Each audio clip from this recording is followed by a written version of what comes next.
Hey guys, this is Heather from healthyeatingstartshere.com. Okay, today we are going to make a recipe using sea vegetables.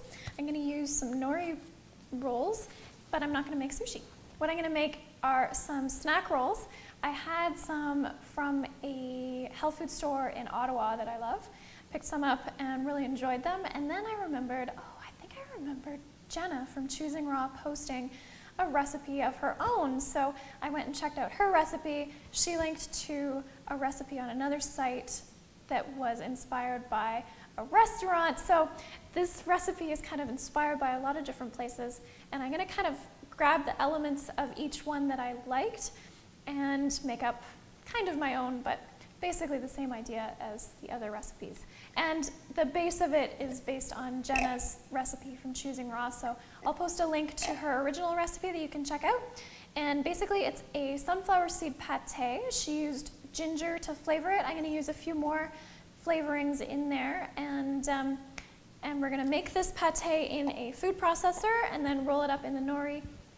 And I'm going to try two different methods. I'm going to try chilling it, and I'm going to try baking it. And we'll see which one I like better.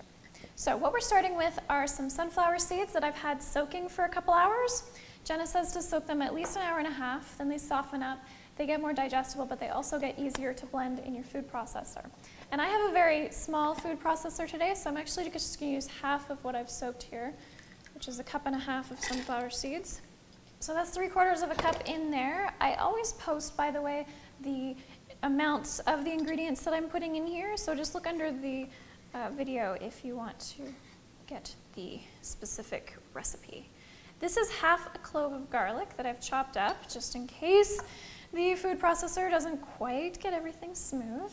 And then I've got a lemon, and I'm going to put half in here and then use the other half when I do the other half of my sunflower seeds. Same thing with the garlic, doing half and half.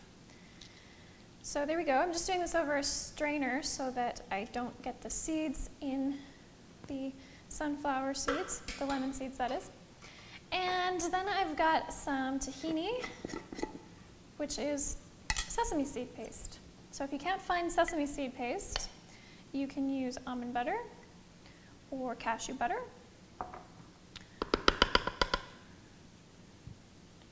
So I'll just get about a tablespoon in there. And then I've got some tamari. You can use Bragg's liquid aminos or soy sauce, whatever works. Jenna listed 1.5 tablespoons, so that's about 3/4. And then I'm going to add some ground ginger, as Jenna did, because I love ginger. It helps boost the immune system, and it just tastes really nice. I'm also going to add some ground cumin, because I love that flavor. It's nice and toasty and savory, delicious. And some paprika. I don't know why, I really love the combo of ginger, cumin, and paprika. So I'll get that in there. And last seasoning I'm going to use is some nutritional yeast. This is just yellow, flaky stuff you can find in most health food stores. And it adds a savory flavor, but it's not necessary, so if you can't find it, then feel free to just leave that out. And then Jenna has listed green onions. I don't have any, but Ricky listed parsley, and I do have some parsley, so I'm going to add some of that in here. And I'm just going to cut the stems off only because my food processor doesn't chop up stems very well, otherwise I would usually leave those in. So sometimes with more thick purees, you need to just scrape them down the sides a little bit in between puree. And I've added a little bit of water, and this also allows me to add in the one cool thing in Ricky's recipe that I forgot, which is some ground flax seeds. Always love to add these in when I can because they're a really nice source of omega-3 fatty acids. All right, so that's looking nice and smooth now, and I just want to give it a taste before I start rolling up my nori. Wow. That's really, really good. And you could have this on its own, by the way. You could spread this on crackers or rice cakes or toast or little baguette slices or whatever you like. But moving on, what I'm going to do is take my sheets of nori and I'm going to cut them in half. So I'm going to take one sheet and just with regular kitchen scissors, which have been cleaned, I'm just going to cut right down the center. I'm going along the vertical lines. Doesn't matter too much which direction you go. And then I have a more manageable size for rolling up. All right, I've got a few rolled over here, so I've got my technique down. It is very similar to rolling sushi. And in fact, you could use this for sushi as well, instead of rice. So just spread some onto your nori, your half sheet, and leave a little strip along the end, just like you would for sushi. That's how we seal it and make sure that it doesn't squish out the end.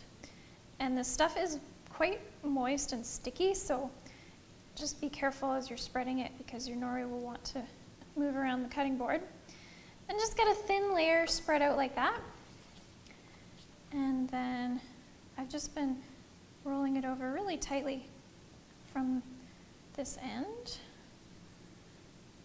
like so. Now, Ricky and Jenna both chilled their nori rolls. I'm going to try baking some because the one that I had from a store in Ottawa was really crispy and I think it had been baked or dehydrated and I really liked it. So I'm going to try putting this in a toaster oven.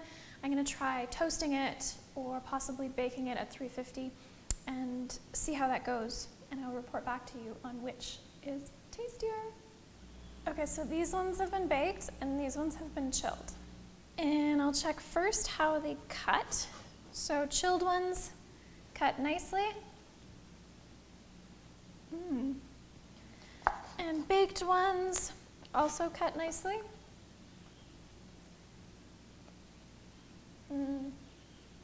Well, they're both really, really tasty, but I think the baked ones are my personal preference, but try it for yourself, see which one you like. Let me know in the comments what you think about this recipe, and be sure to check out Jenna and Ricky's original recipes. They're slightly different, so you might like their versions a little bit better, or they might trigger ideas of what you want to do for yourself. So I hope you enjoy and that you enjoyed this video and this recipe. Be sure to subscribe to my channel or my email list if you want to get updates on a regular basis. I post every single week, so I love to catch up with you and let you know what's going on. All right, that's it for me today. Hope you guys have a fantastic weekend, and I'll see you again next week.